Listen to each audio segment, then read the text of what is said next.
Hi there, folks. This is Sam Price, and welcome to another episode of Probate Notes. Today, I'm going to flip the script a little bit on today's episode, and I have with me here today someone from my office. This is Brandie Cooper. She is a client care specialist here at Price Law Firm. Hi there, Brandie. Thank you for being on today. Thank you, Sam, for actually inviting me to come on and speak today. I'm Of excited. course. Yeah, awesome. So I know you're just down the hall. And I'm on my computer and you're on yours. But I just wanted to get a little background on you. Okay. Well, I've always been in sales. I've always been kind of passionate about that. I love people. I love to be around people. When I was in high school, I decided, you know what, I want to be a teacher. And I was really focused in on that. I wanted to teach. And then We went to the same high school. we did. San Bernardino High. We're different years. Cool.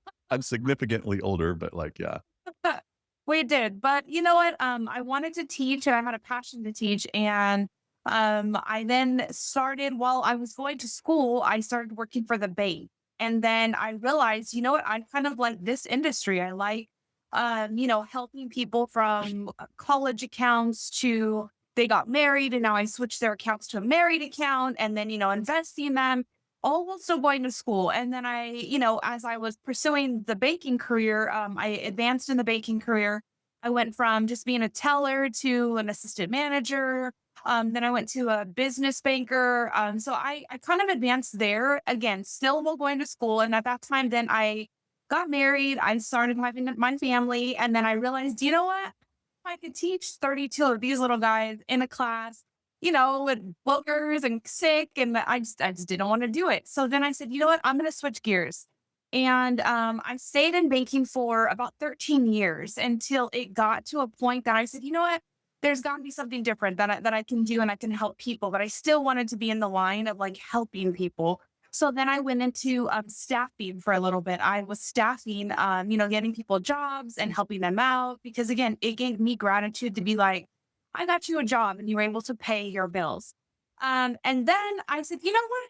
God, I kind of miss banking and I kind of miss going back into that. And I seen a position for a law office. And I actually started with Sam's friend, Herb Chambers.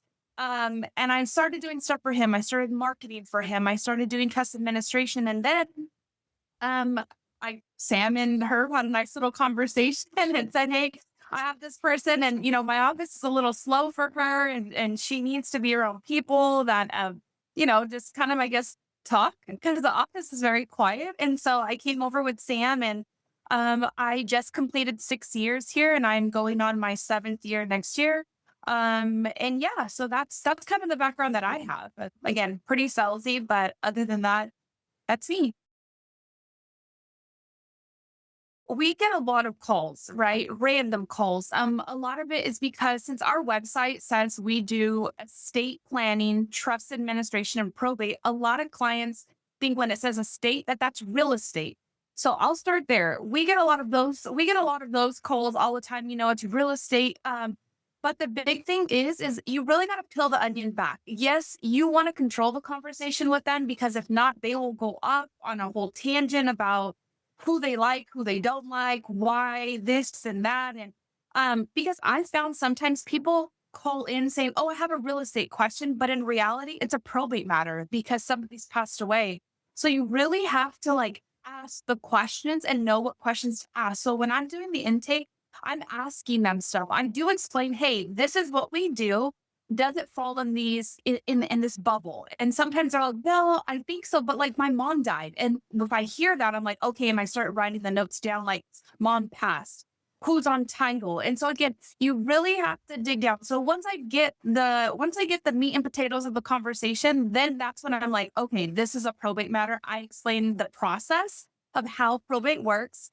I explain pricing. I do give them an estimate. I ask them, "Hey, how much is your probate roughly, like what you know of?" Because a lot of times a pushback that I get is that they don't know anything. Mom and dad were so private with their finances. So they're like, "Well, I think they have a bank account. I know they have a car. I know they have a house." So I kind of always give them a rough estimate about, "Hey, this is what it's going to cost you." I tell them how long this is going to take. I do explain to them, probate is not a rabbit race. It's not fast. Like we're on a turtle and we're gonna take our time as we go through. And then I also let them know fees because a lot of times these clients are Googling everything and they're like, oh well, I see this person who charges $5.99, they said for probate. And I said, okay, $5.99. I could tell you number one, they don't practice in probate because there is a statutory fee. Like this is California tells us what we have to do. And so it's just educating them when I'm on the phone with them. I'm not giving them legal advice. I am explaining to them I am not an attorney. If they have a great question that's like, ooh, this could make or break that they become a client or not, I do put them on hold and then I will go and ask Sam and say, Sam, I have a really great client on the phone right now. This is what they're asking me. Can I say this? Can I tell them this? When I do let them know, hey, I spoke with the attorney. This is what he's suggesting. And then a lot of times we're hiring them or they're hiring us. I'm sorry. I'm sending them over our questionnaire. I'm sending them over our engagement agreement. I'm asking them for documentation that we're going to be needing in the future so that they're not like shocked when we're asking them for addresses of like a second cousin or a sibling they may not talk to. So I'm setting that expectation early on so that when my probate team calls them, they're like, oh, I remember that. She told me that we're going to need this so we can kind of speed up at least that initial petition because they're already doing homework by the time my probate team actually reaches out to them. And Yeah. I think those are the main keys for them, and that's what they're asking me for. Because again, right now I'm competing with whoever else they talk to on the phone. And so my job is not only to educate them on the basics, but also to build rapport with them and be, empathetic with them and understand what they need. Because again, I've had a lot of people retain our office just based on that. Like, hey, you made me feel really comfortable. Like now I feel that you guys are a great firm. I refer them to our website all the time. I say, check out our website, read our reviews, read our bios. What you see and what you get. This is us. And I think that gives us a little, just a little notch ahead of a lot of people, just because, again, I'm trying to be compassionate with them. They either just lost a parent, they just lost a child, they lost somebody. And we've all been there. For us, I think it's a little bit easier just because we do this all day long. But for somebody new calling into an attorney's office to be like, what do I do? You've got to be compassionate with these people. I think that compassion and empathy is the key. Yeah, no, hands down, hands down. You can't have somebody on the phone saying like, okay, they died. Okay, what? Okay, I'm gonna send you an engagement agreement. You can't be like that. You have to really like if they need to vent to you for a minute or two, let them, let them. And then you control the conversation back. But allowing them that safe space, I think with us, we've had a lot of clients that are like that. Like, you guys just feel like family. You guys feel like I've known you forever. And that makes me feel good because I feel like if their friend or family is going to go through what they just went through, they're going to refer to us because they're going to be like, you know what, they took care of us. They were kind. They were nice. They understood, they got the job done. It didn't make it transactional, if that makes sense. Any last words of wisdom that you want to impart to our listeners before we wrap up this episode? Um, just do it. Again, if you are, whether you're the attorney listening right now or you're the potential client care newbie coming into the bunch, if your attorney asks you to do this, have confidence and do it. Trust yourself, believe in yourself. That is huge. And I'm going to tell you, when you get that first client to retain you without speaking to the attorney, that day you'll feel like unstoppable. You're just like, I did it. I got it. I remember getting our first probate. And I think I told Sam, like, Sam, oh my God, it was like a $12,000 probate. Like, I got it. And he was like, I knew you could do it, and I'm just like, wow. And I went home and I remember telling my husband, like, I just did it. Like, I did it. I got it. And they didn't even talk to Sam. And now I'm so confident in probate. Like, I do it for our EPs and I do it for our TAs that we have.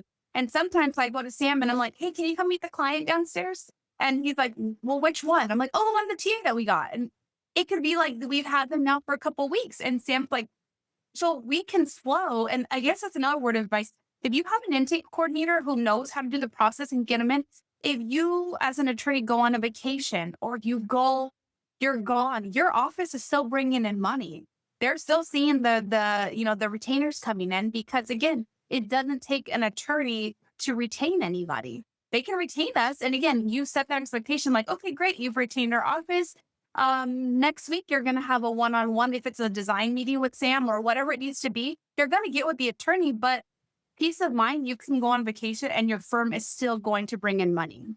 So that would be my word of advice for the intake coordinator. Have confidence. You can do it. Believe in yourself. If you believe in yourself, you can sell it. They will buy from you. And as an attorney, I feel like, again, put the right person in place. You can go on vacation or you can be away and your office will still make money. So